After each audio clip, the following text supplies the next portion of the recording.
everybody! So today is the full moon of November. So I'm going to do some channeling for us and we'll see what Spirit has to share with us for this full moon. Okay?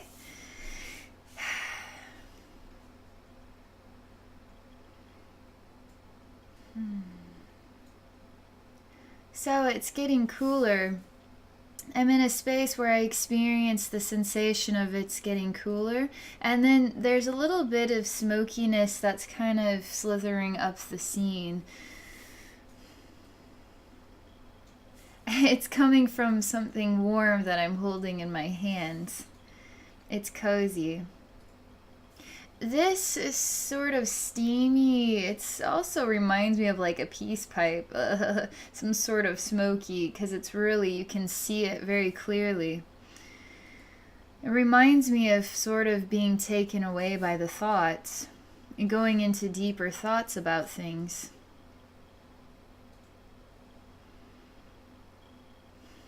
So I'm taking a moment to experience feeling a hot cup in my hand. Could be a cup of coffee, could be hot tea or hot soup. Experiencing that sort of steam coming off of it, a really thick vapor, and it's getting cooler out. It's meditative. What does this mean for me? What does right now mean for me? What does it mean for my pathway, my walk forward? What am I doing with my life? What have I been doing with my life? Lots of deep thoughts and questions. Simply taking a step back, so to speak, to really observe life and the self and the choices made and thoughts about the future. It's never a step back that we take. It's always a step forward. But the experience is sort of taking an intermission.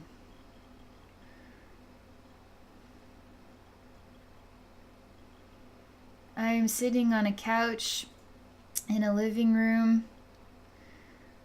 I've just been in a state of thought. It is only I that sits here thinking, meditating. I'm not paying attention to time. I'm not worried about how long or how short these thoughts need to be. I'm not in a rush. In fact, it feels kind of nice to just stop for a little while. To just stop and actually make it important to meditate and to relax and to think. Not think too hard, but reminisce. Observe the life. Observe the possibilities of the future. Observe the dreams that have been had.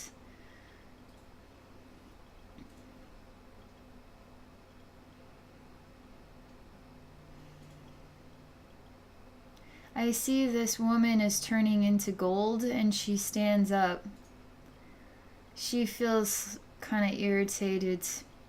She doesn't want to hold this hot thing in her hand. She's really grumpy, really agitated. It's getting worse and worse to the point that she takes this cup and just smashes it to the ground. It's very interesting to watch because it's all done in slow motion. Her aggravation, her irritation is really loud, is really intense. It's full-fledged. But the action of throwing it to the ground, I see the cup slowly move. I see the liquid slowly come out. I see the cup shatter on the ground in slow motion. There's something oddly beautiful about it. Time stops. Everything is reversed and it all goes back into her hand, and she sits back down and she is simply in a daydream again, contemplating. She is not made out of gold, she is simply a woman sitting on a couch. She takes a deep breath and she cries a little bit. She is doing a good job being in control of her anger. She didn't actually stand up and smash this cup, did not do a physical action of destruction, but she did think about the way she felt, and it felt like this. But she didn't act upon those feelings.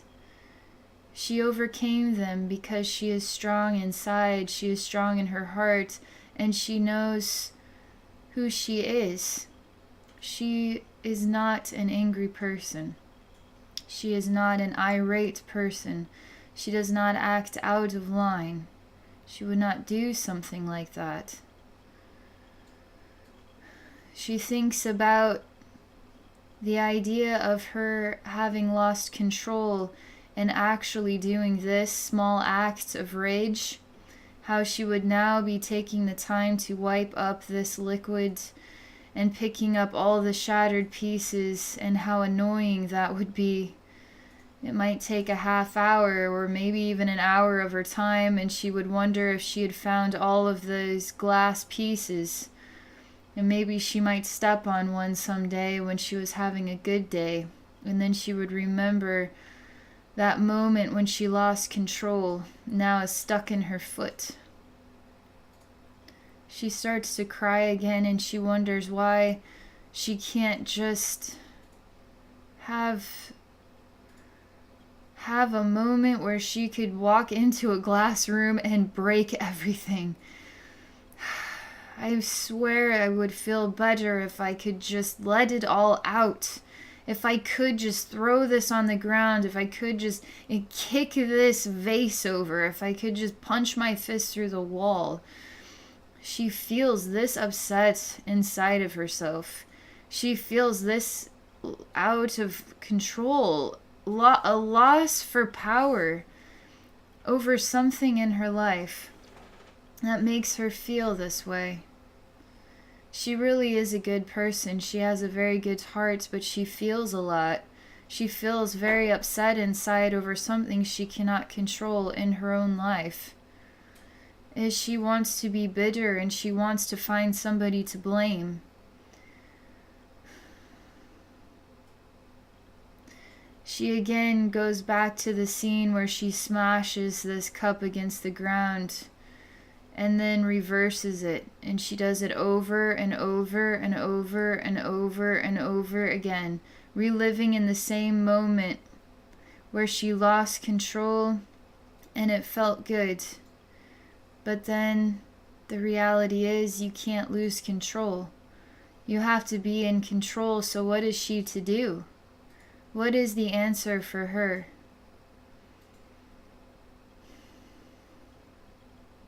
Acceptance. Acceptance is the answer. Acceptance and gratitude for this gift of learning that has defiled her so immensely inside that she can't stand it anymore, and now something needs to break. Somebody needs to break. Something in this world needs to break. Somebody needs to feel my pain. But this woman has composure. She goes back inside herself again and she cries deep inside. As she swallows the anger, as she swallows the hurt, without anyone to mend the pain. She cannot erase the memories. She has no solution but to swallow it down. the more time that passes, she starts to lose herself in the meditation, because she starts to feel more aggravated without answers, more aggravated in the anger, and never really letting go. I encourage her as a tiny voice inside her head to find a really funny movie to watch on Netflix, to go outside for a walk and get some fresh air, to call up an old friend, to pull out a journal and start writing about life, and then to take a couple days and to read it later when you have separated from this moment, and now to re-explore how you feel now. I encourage her to find a good recipe and cook up a delicious dinner. I encourage her to go to the store and get those things that she's been holding off for the week. Just get to the store and get it done. That way you don't have to do it later when you feel better and you might like to do something else with that time. Everything feels more and more like a heavy boulder on her back. Even the thought of coming up with a recipe or finding the ingredients, the actions that would take in order to accomplish this small gift of love to herself, it seems too hard to do. She is becoming more and more stuck and stiff and unable to really move at all. I see a big clock, and Spirit asks me, how long does this woman, you think, suffer through this experience for? Is this just a 15-minute meditation on a couch over a hot cup of cocoa? Or is this months, possibly years, of a single experience we call life that is too bitter and too difficult to deal with? It breaks the heart and breaks the soul, and you don't have the pieces put back together again because they're shattered across your living room floor, ready for you to step on one that you forgot about so you could be reminded of the pain later. How long does it take to put a human being back together again? How long does it take when you are alone, sitting in your living room, to find yourself again?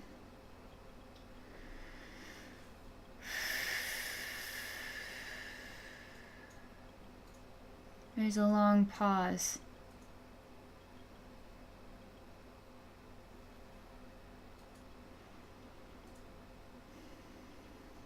That's it. That's the message. I'm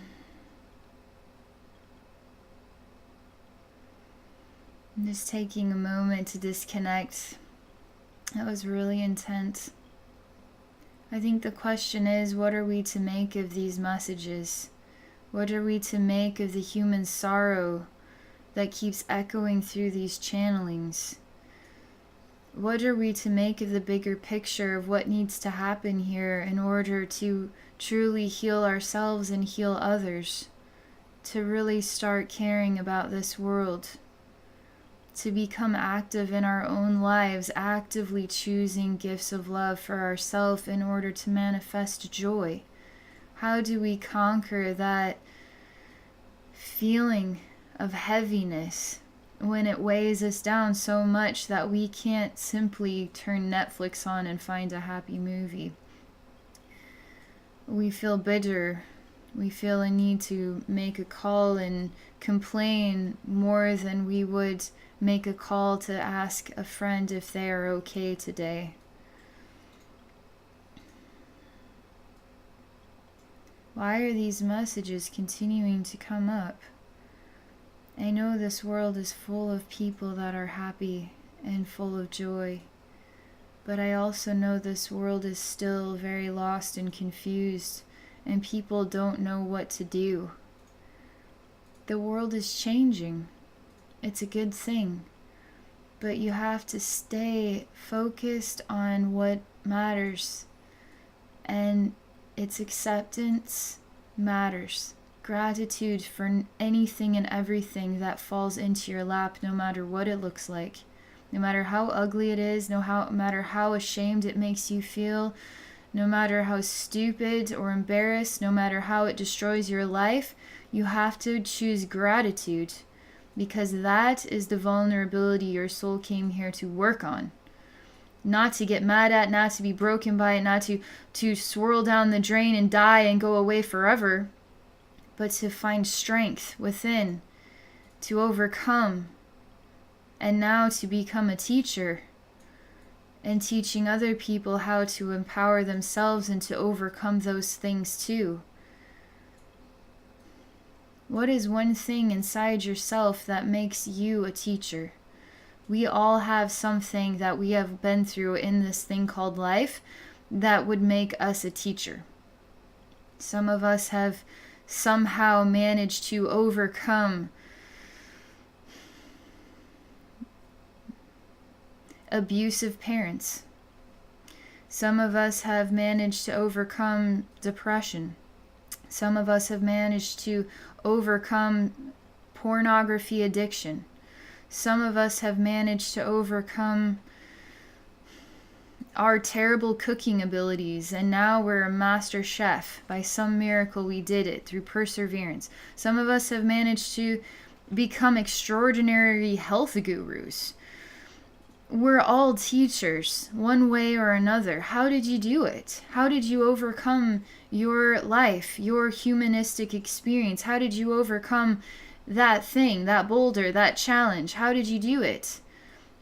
Having real life experience, not being ashamed of what you went through to become that, and then being open to share, and knowing there are lots of ears ready to listen. I'm telling you, this world is ready to listen. This world does not need another human being sitting on the couch by themselves, struggling through their nightmare alone, throwing their hot cup of cocoa on the floor and watching it shatter. Deep down inside, they feel as broken as that glass. This world does not need that anymore. I'm tired of hearing about how alone people feel when we're in a world full of people. It's an illusion to think that there is not a single person on this planet who loves you. That's an illusion. That's a lie. That's not the truth. There are places you can go, people you can talk to. Meetup.com. I'm telling you, it's huge. It's awesome. Meetup.com, there's a meetup with like-minded people in your community all across the world, in other countries. Meetups where people want to talk about spiritual stuff. People want to meet other people who like to cook, who like to speak French, who like to play chess. A meetup that is just perfect for you. And maybe you need to start a meetup to say, hey, I'm a survivor of a rape experience. I would like to talk to other people who have been through this before. I'm struggling to heal. Please, I need some people in my life to support me. I'm telling you, there are people that will join your meetup and they will support you, because this world wants to love others and wants to be loved too. So you need to think about what this means and what you can contribute, because in the end, what is this life truly about? Is it about being another hamster in the cage of the cubicle world, going to work 8 hours a day with everybody else, feeling the stress and misery of the Mondays? Or is life about giving back to other human beings, connecting our hearts together, creating a genuine, extraordinary grid of love and human hearts connected across the globe, supporting, caring, and loving each other and helping us heal? Because in the end, how long does it take for a broken human being to heal when they are simply alone, having to figure it out all by themselves? Some broken human beings don't come back. We need to start caring. I like happy messages, but this is what Spirit wants to share. It's valuable. That being said, I would love to connect with anybody who would like to explore a psychic session with me. I would love to share wisdom through a journey healing, and so we can explore your soul, we can explore your life experiences, and Spirit can share a special message with you. I actually did a little bit of tweaking to my website, so if you go out there, you will find that I have bookable sessions by calendar now, and I'm doing sessions not only by private recorded video, but also by a live Zoom meeting. So there's also some additional session options, and anybody who orders a session, your first session is comes with a 15% discount, and for anybody who's ready for a follow-up session with me, you get a 15% discount too. Everybody wins. All right, so if you want to connect with me, please visit me at my website at abbynormalswisdomquest.com. Thank you so much for watching my video and supporting me and what I share. I wish you all a very happy November full moon.